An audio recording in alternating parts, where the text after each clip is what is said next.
এক একজনের কাছে সফলতার গল্প ঠিক এক এক রকম।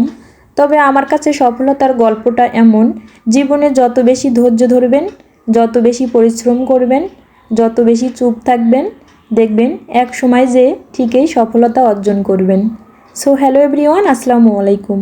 রিহান মম ব্লগে আপনাদের আরেকটা নতুন ব্লগ দেখার সবাইকে আমন্ত্রণ জানাচ্ছি। কাছে এবং দূরে, দেশ এবং দেশের বাহিরে যে যেখান থেকে আজকের ব্লগটা দেখছেন, সবাই আল্লাহর রহমতে অনেক বেশি ভালো আছেন, সুস্থ আছেন।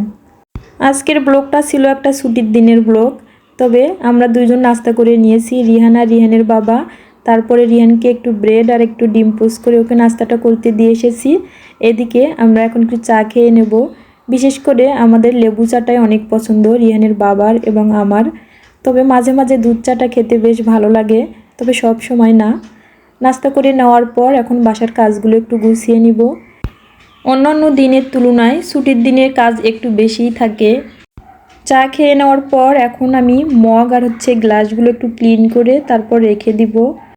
আমার প্রিয় আপুরা আমার এই ছোট্ট রান্নাঘরটা এত বেশি পছন্দ করবেন, আমি ভাবতেও পারি না যে এত বেশি পছন্দ হবে সবার।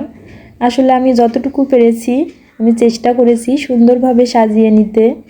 তবে এত বেশি সবাই পছন্দ করবেন এটা ভেবেই তো আমার অনেক বেশি ভালো লাগছে। বেশ কিছুদিন আগে আমি আমাদের বিল্ডিংয়ের পিকনিকের একটা ভিডিও শেয়ার করেছিলাম, তবে সেই ভিডিওটা ছিল রিলস ভিডিও। আমাকে অনেক আপুরাই কমেন্ট করেছিলেন যে কেন আমি এখনও বড় ভিডিওটা শেয়ার করছি না। যে কোনো একটা ঝামেলার কারণে আমি রিলস ভিডিওটাই শুধু দিতে পেরেছিলাম, বড় ভিডিওটা এখনও শেয়ার করা হয়নি। তবে চেষ্টা করব নেক্সট ভিডিওতে আপনাদের সঙ্গে শেয়ার করতে। তখনই এই মগগুলো আমাদের পিকনিকের সবার জন্য একটা কমন গিফট ছিল। এই তো আমি মগগুলো সুন্দরভাবে ক্লিন করে তারপর গ্লাস স্ট্যান্ডে রেখে দিচ্ছি। এখন একটু রান্না করব। অফ ক্যামেরায় আমি পুরো বাসাটা সুন্দরভাবে গুছিয়ে রেখে এসে এখন আমি একটু গরুর মাংস ম্যারিনেট করে রেখে দিব। যেহেতু গরুর মাংসটা প্রেশার কুকারে রান্না করব, এজন্য ভাবলাম সব কিছু মশলা দিয়ে হাতে মেখে বেশ কিছুক্ষণ ম্যারিনেট করে রেখে দিলে খেতে বেশ ভালো লাগবে। আপনাদের কাছে সেই পুরনো একটা রিকোয়েস্ট, যারা এখন পর্যন্ত আমার এই ভিডিওটি ধৈর্য সহকারে দেখছেন অথবা শুনছেন কিন্তু লাইক দিতে ভুলে গিয়েছেন, প্লিজ আমার ভিডিওটিতে একটা লাইক দিয়ে সম্পূর্ণ ভিডিওটি দেখার অনুরোধ রইল। যারা লাইফস্টাইল ব্লগগুলো দেখতে পছন্দ করেন অথবা ভালোবাসেন, যদি আজকের ব্লগটা কোনো অংশে একটু ভালো লেগে যায় তাহলে প্লিজ আমার পেজটিতে একটা ফলো দিয়ে পাশেই থাকবেন। যারা অলরেডি এই কাজটি করেছেন তাদেরকে অসংখ্য ধন্যবাদ। আমি এখন একটু করলা ভাজি করব, এজন্য করলাগুলো সুন্দরভাবে কেটে ধুয়ে পরিষ্কার করে নিয়েছি। করলার সঙ্গে একটু আলু কেটে দিয়েছি। গরুর মাংসের সঙ্গে করলা ভাজিটা খেতে বেশ ভালো লাগে, রিয়ানের বাবার অনেক পছন্দের একটা খাবার। এই তো আমি এখন করলা ভাজিটা বসিয়ে দিয়েছি।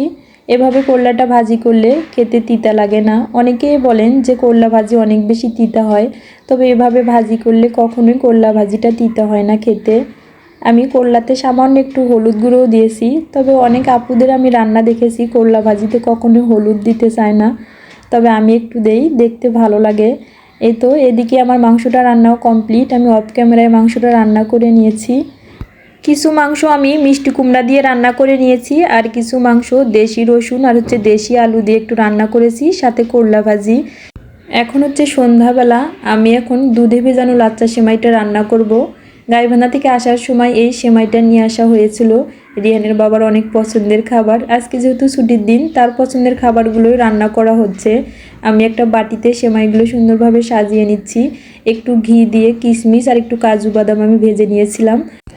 তবে রিহান কখনো দুধে ভেজানো লাচ্চা সেমাইটা খেতে চায় না, ওর জর্দা সেমাইটা অনেক পছন্দ। সেমাই রান্না করেছি, তবে সেমাই খাবে না, বলছে এখন বিস্কিট খাবে। বিস্কিটের এই জারটাতে বিস্কিট শেষ হয়ে গিয়েছে, এখন আমি একটু বিস্কিট রেখে দিচ্ছি। আজকের ব্লগটা আপনাদের কাছে কেমন লেগেছে, যদি ভালো লাগে অবশ্যই একটা কমেন্ট করে জানাবেন। তাহলে আজকে এ পর্যন্ত, নেক্সট কোনো এক ব্লগে আবার আপনাদের সঙ্গে দেখা হয়ে যাবে। সে পর্যন্ত সবাই ভালো থাকবেন, সুস্থ থাকবেন, আমাদের জন্য দোয়া রাখবেন। আপনাদের সবার প্রতি শ্রদ্ধা এবং ভালোবাসা রইল। আল্লাহ হাফেজ, আসসালামু আলাইকুম।